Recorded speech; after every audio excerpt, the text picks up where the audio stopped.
Hello everyone. तो शांति gold पे आज हम डिस्कशन करेंगे कंपनी के Q3 के रिजल्ट्स एंड कौन कौन डिस्कस करेंगे। स्काई गोल्ड के साथ में कंपैरिजन भी करेंगे क्योंकि दोनों का पी अगर आप देखोगे तो डबल का डिफरेंस है। मतलब स्काई गोल्ड 23 24 के पी पे ट्रेड कर रहा है, इसका स्टॉक 12 11 के पी पे ट्रेड कर रहा है, जबकि ग्रोथ नंबर्स हों, प्रॉफिटेबिलिटी के नंबर्स हों, वो शांति गोल्ड के बहुत अच्छे आ रहे हैं। तो देखते हैं मैनेजमेंट ने कमेंट्री में क्या बोला है, किस तरीके का आगे का गाइडेंस दिया है और स्काई गोल्ड के कंपैरिजन में भी किस तरीके की डील लगती है शांति गोल्ड की। सो बिजनेस मॉडल अगर आप देखोगे तो इनका भी सेम स्काई गोल्ड की तरह है, B2B ज्वेलरी मैन्युफैक्चरिंग के अंदर ये कंपनी काम करती है। बट प्रोडक्ट सेगमेंट इनका मेन जो है वो 22 कैरेट है। जैसे स्काई गोल्ड को हमने बहुत डिटेल में समझा कि काफी डाइवर्सिफाइड प्रोडक्ट पोर्टफोलियो उन्होंने अपना बना दिया लास्ट 2-3 ईयर्स के अंदर। शांति गोल्ड का जो मेन रेवेन्यू सेगमेंट है अभी भी वो 22 कैरेट है। प्लस अगर आप ज्योग्राफी वाइज देखोगे तो साउथ में इनके सबसे ज्यादा मतलब क्लाइंट्स हैं, जैसे कल्याण हो गया, मालाबार हो गया और जो वहाँ के कुछ लोकल ज्वेलर्स हैं, उनसे कंपनी को ज्यादा रेवेन्यू आता है। Central region, northern region, western region, यहाँ पे कंपनी अभी मतलब अपना प्रेजेंस बिल्ड करने को देख रही है, वहां पे और एक्सपेंशन का आगे का टारगेट है कंपनी का। लेकिन करंट रेवेन्यू डिपेंडेंसी कंपनी की साउथ से ज्यादा है। तो इस तरीके का इनका इनका ओवरऑल बिजनेस मॉडल है। सो अभी इनके Q3 के नंबर्स देखते हैं कि इस क्वार्टर में नंबर्स इन्होंने कैसे डिलीवर करे हैं। तो सबसे पहले रेवेन्यू अगर आप देखोगे तो मोर देन डबल हो गया है, 110% की ग्रोथ है वाई लेवल पे। ग्रॉस प्रॉफिट भी लगभग डबल हुआ है, 98% की ग्रोथ है। फिर इबिट्टा 114% से ग्रो किया है, मोर देन डबल हो गया वाई लेवल पे। इबिट्टा मार्जिन अगर आप देखोगे तो लगभग 9.5% का इबिट्टा कंपनी बना रही है। सेम पैट मार्जिन भी 6.2 6.3% का पैट मार्जिन है। नेट प्रॉफिट भी आपको देखिएगा 128% से ग्रो हुआ है, यानी कि मोर देन डबल हो गया आपका वाई लेवल पे। पैट मार्जिन और इबिट्टा मार्जिन तो कंपनी के जो B2C रिटेलर्स होते हैं ना, जैसे ये आपका कल्याण है या तनिष्क टाइटन को भी अगर आप पकड़ लोगे, उससे भी बेटर पैट मार्जिन और इबिट्टा मार्जिन कंपनी अभी रिपोर्ट कर रही है, लास्ट क्वार्टर में भी और सेम Q3 में भी इस तरीके के नंबर्स हमको देखने को मिले हैं। बट इनका वॉल्यूम ग्रोथ अगर हम देखें तो इसमें वाई लेवल पे 31% की ग्रोथ देखने को मिलती है। इसका मतलब क्या हुआ कि टोटल ग्रोथ में ना जो 70% या मोर देन 70% कॉन्ट्रीब्यूशन है वो आपका वैल्यू से आया है, यानी कि गोल्ड के प्राइसेस जो इतने बढ़ गए हैं वहां से आपका मोर देन 70% रेवेन्यू आया है। वॉल्यूम का कॉन्ट्रीब्यूशन इसमें 31% का रहा है। फिर रेवेन्यू कंपनी का डोमेस्टिक से ही आता है, इंटरनेशनल में बहुत छोटा सा कॉन्ट्रीब्यूशन अभी सिर्फ 2% का, 98% डोमेस्टिक से रेवेन्यू आता है। पूरा 9 मंथ्स भी कंपनी का बहुत अच्छा हुआ है, 68% की ग्रोथ है। फिर ग्रॉस प्रॉफिट, इबिट्टा मार्जिन आप देखो, पैट मार्जिन तो मतलब 9 मंथ्स में 8% का पैट मार्जिन कंपनी बना रही है। और वॉल्यूम में भी थोड़ा बहुत ग्रोथ देखने को मिला है हमको वाई लेवल पे। तो ये ओवरऑल नंबर्स है कंपनी के, मतलब ग्रोथ नंबर्स अगर हम देखें, प्रॉफिटेबिलिटी के नंबर्स देखें तो बहुत अच्छे लगते हैं कंपनी के। अब बात करते हैं मैनेजमेंट ने कॉन कॉल में क्या किस तरीके की कमेंट्री दी है। तो एक तो जो 9 मंथ्स अभी ये कंप्लीट हुए हैं ना FY26 के, इसमें इन्होंने लास्ट फुल ईयर का जो इनका रेवेन्यू था FY25 का, उसको लगभग 20-25% से आउट परफॉर्म कर दिया है। पिछले पूरे साल में इनका रेवेन्यू था 1106 करोड़ और अभी 9 मंथ्स में इन्होंने कर दिया 1360 करोड़ के आसपास। तो 22-23% की ग्रोथ इन्होंने दिखा दी है वाई लेवल पे और एक क्वार्टर अभी भी बचा हुआ है। नेट प्रॉफिट अगर आप देखोगे तो लास्ट ईयर आई थिंक इनका 56 करोड़ का पैट था एंड अभी 9 मंथ्स कंप्लीट हुए और 108-109 करोड़ का पैट कंपनी का हो गया, यानी नेट प्रॉफिट आपका लगभग डबल हो गया है सिर्फ 9 मंथ्स के अंदर। एक क्वार्टर अभी भी बचा है। तो वही मैनेजमेंट का कहना है कि लास्ट ईयर के कंपैरिजन में बहुत बड़ा हमने आउट परफॉर्मेंस दिखाया इस क्वार्टर के अंदर। रेटिंग अपग्रेड हुई है इस कंपनी की। तो मतलब इसका इसका मतलब क्या है कि पॉसिबिलिटी है आगे चल के इनका जो बोरोइंग कॉस्ट है ना, जो बैंक से ये लोन वगैरह लेते हैं, उसमें थोड़ा सा इनको एडवांटेज मिल सकता है, थोड़ा सा बोरोइंग कॉस्ट कंपनी का कम हो सकता है, तो फाइनेंस कॉस्ट में इनको इंप्रूवमेंट देखने को मिलेगा। यानी कि वैसे भी इनका डेट ज्यादा है नहीं, डेट टू इक्विटी 0.3 के आसपास है, बट स्टिल ओवरऑल बिजनेस के पॉइंट ऑफ व्यू से अच्छी न्यूज है। फिर इनको ये मतलब एक तरीके का मोट पूछा गया। एक तो ये जो प्रोमोटर हैं शांति गोल्ड के, ये सेम कंपनी रन करते हैं, उत्सव जो SME कंपनी है उत्सव गोल्ड, वो भी इन्हीं की कंपनी है। तो इनको पूछा गया कि एक ही इंडस्ट्री में एक ही प्रोमोटर का मतलब दो कंपनी बनाने का क्या लॉजिक है। तो इनका जो रैशनल है, इनका कहना है कि जो उत्सव वाला जो बिजनेस है हमारा, वो आपका वो प्रीमियम में प्ले करता है। मतलब वहां पे जो प्राइसिंग होती है हमारे क्लाइंट के साथ में वो पर पीस बेसिस पे होती है और यहाँ पे जो प्राइसिंग होती है वो वॉल्यूम के बेसिस पे होती है। एग्जांपल से आप समझो, जैसे उत्सव में इनको जो ऑर्डर आता है ना, मान लो किसी एक नेकलेस का ऑर्डर आ गया, तो वहां पे उसमें डिजाइन किस तरीके से ये करके देते हैं अपने क्लाइंट्स को, उसके बेसिस पे उसमें उसमें प्राइसिंग डिसाइड होता है कि क्या रेट पे वो सेल करेंगे अपने क्लाइंट को।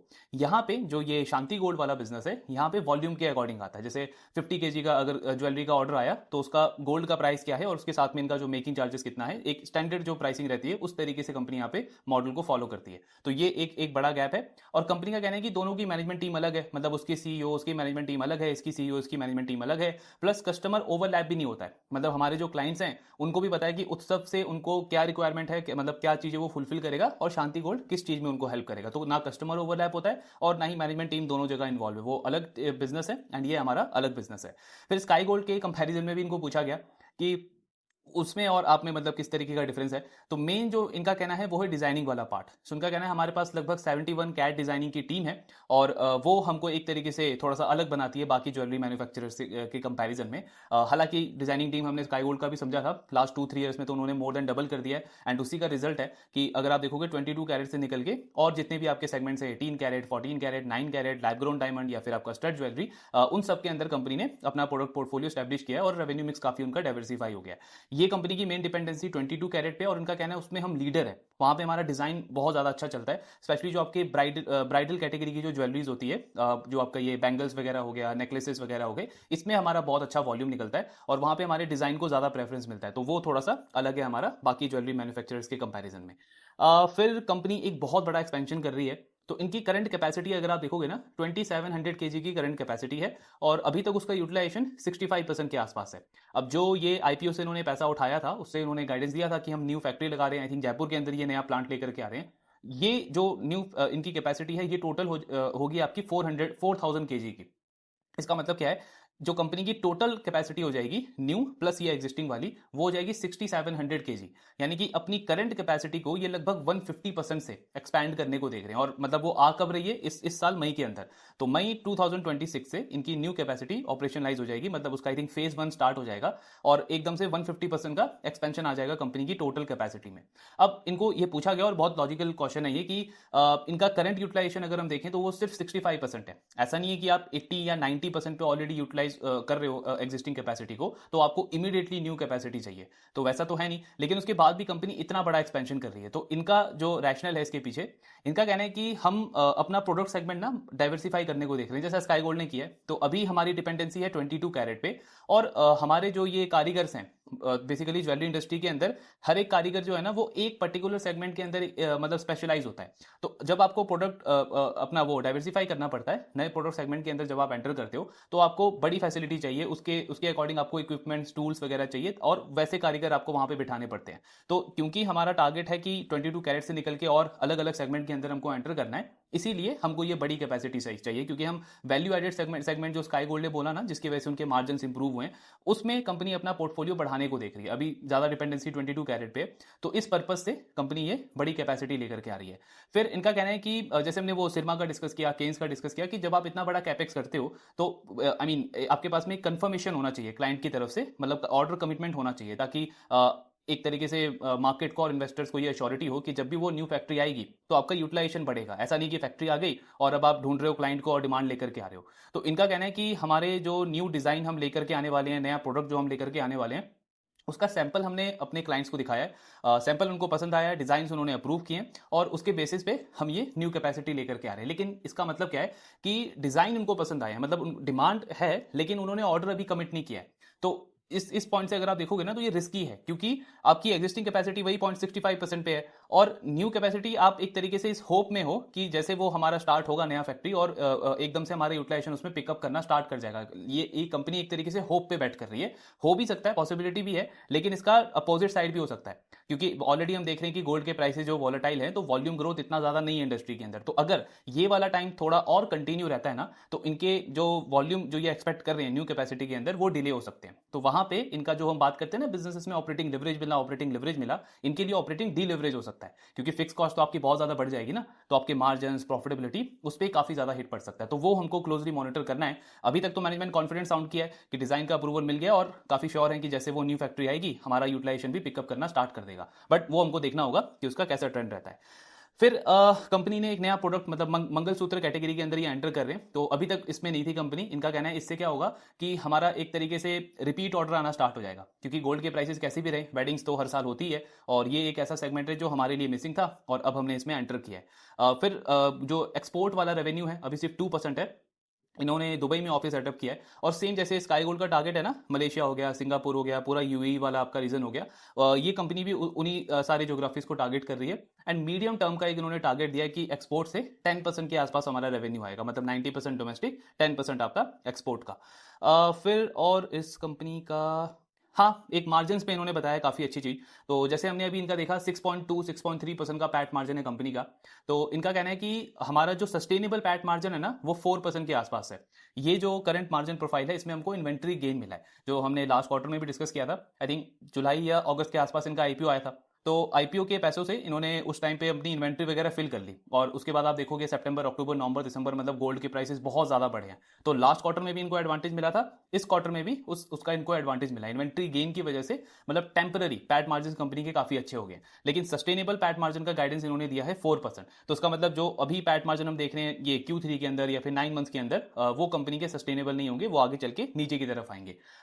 रिस्क इसमें है कि गोल्ड के प्राइसेस अगर गिरते हैं तो कंपनी के मार्जिन पे इंपैक्ट पड़ेगा। इनका कहना है हमने हेजिंग करना स्टार्ट कर दिया है, तो हम जीएमएल यूज कर रहे हैं प्लस जो अदर टूल्स होते हैं उससे हम प्राइस हेजिंग कर रहे हैं, तो मार्जिन हमारे प्रोटेक्टेड रहेंगे। मतलब 4% हम सस्टेनेबल उसको उसको कंट्रोल कर लेंगे। अगर गोल्ड प्राइस नीचे जाते भी हैं तो भी मिनिमम 4% का पैट मार्जिन कंपनी गाइडेंस दे रही है। फिर एक इन्होंने काफी अच्छी चीज बोली।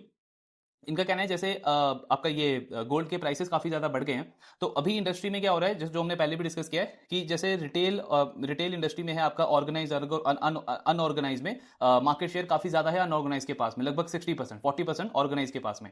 जब B2B की बात आती है ना, ज्वेलरी मैन्युफैक्चरिंग की, वहाँ पे ये रेशियो और बढ़ जाता है, लगभग 70-80% अनऑर्गेनाइज है और 20-30% आपके ऑर्गेनाइज प्लेयर्स हैं। तो कंपनी का कहना है कि ये जो गोल्ड प्राइस जो इतने इतने ज़्यादा बढ़ते हैं ना, इसमें आपके जो ये B2B प्लेयर्स हैं ये और ज्यादा मार्केट शेयर लूज करते हैं, जो अनऑर्गेनाइज कैटेगरी से बिलोंग करते हैं, या फिर ऑर्गेनाइज में भी जो आपके छोटे प्लेयर्स हैं, जिनके पास मतलब जिनकी बैलेंस शीट इतनी स्ट्रांग नहीं है। क्यों? क्योंकि आपकी जब गोल्ड प्राइसेस बढ़ते हैं तो आपका वर्किंग कैपिटल का रिक्वायरमेंट बढ़ जाता है। तो जो छोटे प्लेयर्स हैं, जो अनऑर्गेनाइज प्लेयर्स हैं, उनके पास में बैंक का वो लिमिट नहीं होती, मतलब बैंकर्स उनको सपोर्ट नहीं करते। और यहाँ पे हमारे जैसे प्लेयर्स हैं, जैसे शांति गोल्ड हो गया, स्काई गोल्ड हो गया, जो लिस्टेड प्लेयर्स हैं, काफी बड़े प्लेयर्स हैं, इनके पास में वो एडवांटेज है। तो इस टाइम पे क्या हो रहा है कि जो रिटेलर्स हैं वो ज्यादा फोकस कर रहे हैं, ज्यादा सप्लाई कर रहे हैं ये ऑर्गेनाइज प्लेयर के साथ में, तो ये मार्केट शेयर भी गेन कर रहे हैं। प्लस एक और इन्होंने चीज बताई कि अभी रिटेलर ने अपना थोड़ा सा मॉडल भी चेंज कर दिया है। तो पहले तो जैसे कल्याण हो या पीएन गडगिल, सैनको वगैरह, ये क्या करते थे कि अपने कुछ मंथ्स की इन्वेंट्री एडवांस में होल्ड करके रखते थे। अगर दिख रहा है फेस्टिव सीजन है तो इन्वेंट्री पहले से होल्ड करके रख ली। बट अभी गोल्ड के प्राइसेस क्योंकि इतने ज्यादा बढ़ गए हैं, और ये हमने कल्याण के एनालिसिस में भी डिस्कस किया था, तो रिटेलर्स ने ना अपना इन्वेंट्री मॉडल चेंज कर दिया है। अभी उनकी प्रेफरेंस है लीन इन्वेंट्री मॉडल, यानी कि बहुत कम इन्वेंट्री वो अपने स्टोर के अंदर रख रहे हैं, और जैसे उनको कस्टमर से डिमांड आ रही है उसके बाद वो ऑर्डर कर रहे हैं अपने सप्लायर से। तो रिटेलर का अभी बहुत शार्प फोकस है सिर्फ उन सप्लायर्स की तरफ जो बहुत फास्ट सप्लाई उनको दे पाए। जैसे हमने स्काई गोल्ड में समझा था कि जो उन्होंने लास्ट 2-3 ईयर्स में अपनी न्यू टेक्नोलॉजी अडॉप्ट करी है, उससे उनका जो डिलीवरी टाइम है, मतलब जो अपने क्लाइंट्स को, कस्टमर्स को जो ज्वेलरी बना करके वो डिलीवर करते हैं, वो 30 से 40% ज्यादा है उनके कॉम्पिटिटर्स के कंपेरिजन में। शांति गोल्ड का भी कहना है कि हमारे पास में भी यहाँ पे एडवांटेज है, क्योंकि इंटीग्रेटेड प्लेयर है, सारा कुछ हम खुद इन हाउस करते हैं, डिजाइनिंग, मैन्युफैक्चरिंग, तो हमारे पास में भी एडवांटेज है कि इस टाइम पे हमको प्रेफरेंस मिल रहा है हमारे क्लाइंट से, उनको जल्दी से चाहिए, मतलब वो पहले इन्वेंट्री होल्ड करके नहीं रख रहे, जैसे डिमांड आ रहा है वैसे हमको वो ऑर्डर दे रहे हैं और फटाफट से हम उनको सप्लाई कर रहे हैं। तो ये भी एक चीज चल रहा है जिसकी वजह से अगेन जो आपके अनऑर्गेनाइज मैन्युफैक्चरर्स हैं वो मार्केट शेयर लूज कर रहे हैं, और इस तरीके जो एफिशिएंट मैन्युफैक्चरर्स हैं उनको यहाँ पे प्रेफरेंस मिल रहा है। प्लस कल्याण ने एक और चीज बोला था कि क्योंकि आपका इन्वेंट्री का कॉस्ट बढ़ जाता है, जैसे आप एग्जाम्पल से समझो कि अगर कल्याण या कोई ऐसा जो ज्वेलर है, वो पहले अगर अपने स्टोर के अंदर 100 करोड़ की वैल्यू की अगर उसने गोल्ड ज्वेलरी रखी हुई है, अब लास्ट 1 ईयर में क्या हुआ है, 60-70% प्राइस बढ़ गए, तो वो 100 करोड़ अगर उनको सेम वॉल्यूम मेंटेन करना है तो 100 करोड़ की जगह उनको 160-170 करोड़ का इन्वेस्टमेंट डालना पड़ेगा, यानी कि कैश ज्यादा स्टक हो जाएगा बिजनेस से, तो आपके कैश फ्लो पे इंपैक्ट पड़ेगा, या फिर आपको लोन लेना पड़ेगा, वर्किंग कैपिटल लिमिट आपकी बढ़ जाएगी, तो आपका फाइनेंस कॉस्ट बढ़ जाएगा। तो इन सारे हेडेक से बचने के लिए, क्योंकि फिर इसमें यह भी रिस्क है ना कि आपने वॉल्यूम तो भर लिया उतना सारा, और गोल्ड के प्राइसेस इतने बढ़ गए लेकिन कस्टमर का बजट वैसा नहीं बढ़ा, तो आपका वॉल्यूम डी ग्रोथ हो रहा है जैसे अभी वाले टाइम के अंदर, तो वहां पे रिटेलर पे रिस्क भी है, इसीलिए रिटेलर ज्यादा इन्वेंट्री नहीं भर रहे। दो चीजें वो कर रहे हैं, एक तो वो अपना मतलब वॉल्यूम कट कर रहे हैं, जैसे मान लो गोल्ड के प्राइसेस बढ़ गए 40-50%, तो 20-30% उसके पहले के कंपैरिजन में वो कम वॉल्यूम होल्ड कर रहे हैं। दूसरी चीज वो क्या कर रहे हैं, इन्वेंट्री ऑप्टिमाइज कर रहे हैं, मतलब मान लो पहले मेरे पास ज्यादा इन्वेंट्री थी 22 कैरेट की, अब मैं 18 कैरेट, 14 कैरेट, 9 कैरेट, इन सारे कैटेगरी के मैंने जो वॉल्यूम है उसको इंक्रीज कर दिया, 22 कैरेट को घटा दिया, तो ओवरऑल जो इन्वेंट्री वैल्यू है वो मेरी कम हो जाएगी। तो ये सारी चीजें वो मैनेज कर रहे हैं, लेकिन यहाँ पे मतलब ये वो किस मैन्युफैक्चरर के साथ में कर सकते हैं जिसका प्रोडक्ट पोर्टफोलियो डाइवर्सिफाई हो, तो वहीं स्काई गोल्ड के पास में यहाँ पे एडवांटेज है, क्योंकि उनके पास में वो सब हर एक कैटेगरी की ज्वेलरी बनाते हैं, चाहे स्टड ज्वेलरी हो, लैब ग्रोन डायमंड हो, वो सब कुछ सप्लाई करते हैं, तो उनकी तरफ उनकी प्रेफरेंस बढ़ जाएगी। तो ये एक इन्होंने काफी इंटरेस्टिंग ट्रेंड बताया। बाकी ओवरऑल तो इन्होंने ग्रोथ गाइडेंस नेक्स्ट ईयर का 60 से 70% का दिया है। इस साल ये टारगेट करें 2000 करोड़ के रेवेन्यू का। तो अभी 9 मंथ्स में आप देखोगे 1360 करोड़ का रेवेन्यू हो गया है। इसका मतलब फोर्थ क्वार्टर में, ये जो क्वार्टर अभी चल रहा है, इसमें भी कंपनी लगभग 100% का ग्रोथ एक्सपेक्ट कर रही है अपने टॉप लाइन के अंदर, क्योंकि लास्ट ईयर फोर्थ क्वार्टर में लगभग 300 करोड़ का रेवेन्यू था, तो इस बार आपका 600 से 650 करोड़ मैनेजमेंट का एक्सपेक्टेशन है फोर्थ क्वार्टर में आएगा। तो 2000 करोड़ इस साल और फिर 60 से 70% की ग्रोथ नेक्स्ट ईयर का। लेकिन ये डिपेंड करेगा कि कंपनी का यूटिलाइजेशन किस तरीके से आता है, जो ये इनकी न्यू कैपेसिटी आ रही है, तो उसको हमको काफी क्लोजली मॉनिटर करना है। अब इनका अगर आप ये वैल्यूएशन वगैरह देखोगे तो अभी तो करंट पी सिर्फ 12 का है, 12-13 के आसपास का है। एंड जब Q4 का रिजल्ट कंपनी का आ जाएगा तो मतलब फॉरवर्ड पी 10 से 11 का बन रहा है। पैट मार्जिन अगर हम अज्यूम करें कंपनी का, अभी तो ये 9 मंथ्स में लगभग 7% का है, लेकिन इनका कहना है सस्टेनेबल 4% है, बट स्टिल Q4 में भी कंपनी को इन्वेंट्री का थोड़ा बहुत गेन तो आएगा, तो 5-6% का पैट मार्जिन ये बना सकते हैं फोर्थ क्वार्टर के अंदर। तो फॉरवर्ड पी इनका वही 10 से 11 का आता है FY26 के बेसिस पे। नेक्स्ट ईयर कंपनी का गाइडेंस है ग्रोथ का 60 से 70%, तो आपका रेवेन्यू बन गया 2000 करोड़ के ऊपर 3200 से 3400 करोड़ के अराउंड। पैट मार्जिन, अब यहां पे खेल इंटरेस्टिंग हो रहा है, पैट मार्जिन इन्होंने सस्टेनेबल बोला है 4%। सो अगर हम ये अज्यूम करें कि इस साल जैसे Q4 का जब रिजल्ट आएगा तो टोटल पैट इनका लगभग बन जाएगा 130 से 140 करोड़ या 145 करोड़ हायर साइड पे, या 150 करोड़ अगर बहुत अच्छा क्वार्टर गया तो 130 से 150 करोड़ ये करेंगे इस साल FY26 में। अगले साल रेवेन्यू ग्रोथ तो अच्छा है, 3200 करोड़ से 3400 करोड़, 60 से 70% की growth, but PAT margin company के ये सस्टेनेबल नहीं रहेंगे। अभी इस साल कम से कम 7% का पैट मार्जिन तो होगा कंपनी का, 6.5 से 7% फुल ईयर पे।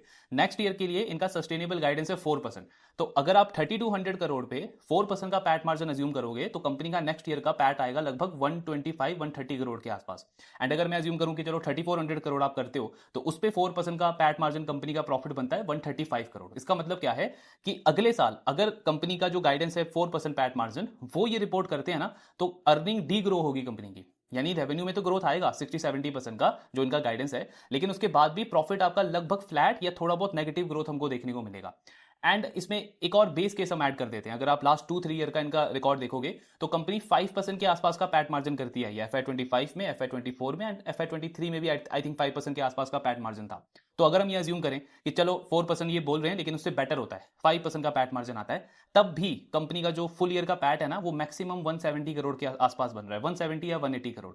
यानी कहने का मतलब क्या है, टॉप लाइन ग्रोथ तो चलो अगर इन्होंने अचीव कर लिया, यूटिलाइजेशन बढ़ गया, वॉल्यूम आ गया, ऑर्डर आ गया, तो आप 60-70% का ग्रोथ रिपोर्ट कर सकते हो। लेकिन जो बॉटम लाइन है ना, अर्निंग ग्रोथ, वो कंपनी की स्लो हो जाएगी काफी ज्यादा अगले साल।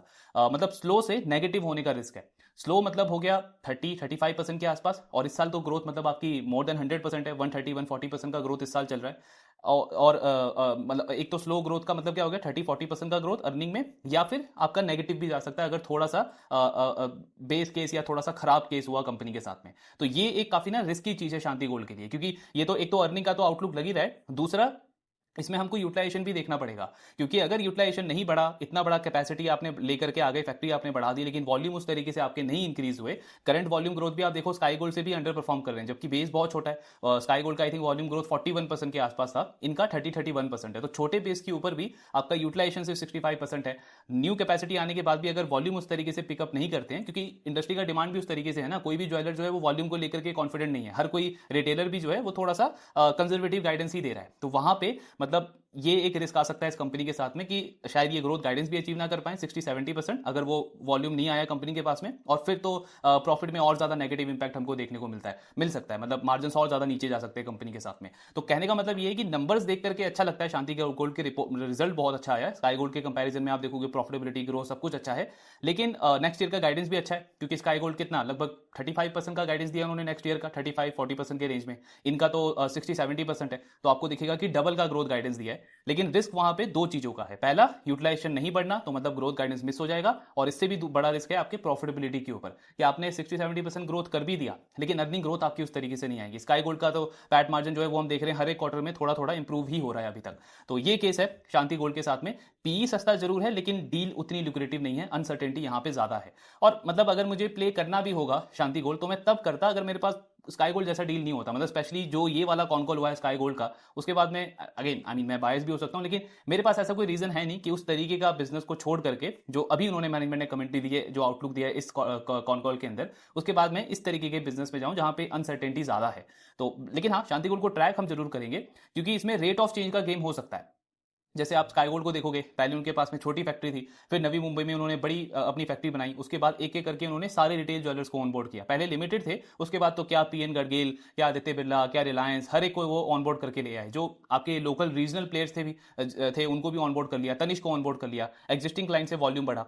तो शांति गोल्ड का भी अगर ये न्यू कैपेसिटी सही तरीके से जाती है जैसा वो एक्सपेक्ट कर रहे हैं, और प्रोडक्ट डाइवर्सिफिकेशन उनका सही एग्जीक्यूट होता है, तो अभी तो उनके पास लिमिटेड क्लाइंट्स है ना, सिर्फ साउथ के 2-3 बड़े क्लाइंट्स हैं। सेंट्रल इंडिया पूरा पड़ा है, वेस्टर्न इंडिया पूरा पड़ा है, ईस्टर्न इंडिया में जहां पे आपका सेंको है, नॉर्दर्न इंडिया जो हो गया, यहां पे काफी बड़े बड़े रिटेल ज्वेलर्स हैं जिनको ये ऑनबोर्ड कर सकते हैं। तो उसको उसके लिए हमको मॉनिटर करना है कि अगर वो हुआ तो रेट ऑफ चेंज प्ले हो सकता है कंपनी के साथ में, लेकिन वो लंबी जर्नी है, अभी तो मतलब कोई पॉइंट बनता नहीं है। बेटर डील तो स्काई गोल्ड ही लगता है। ट्रैकिंग इसका कंटिन्यू रखेंगे, बाकी देखते हैं आगे किस तरीके के इनके नंबर्स आते हैं। आपके जो भी डाउट्स हैं शेयर करते रहिए। Thank you very much.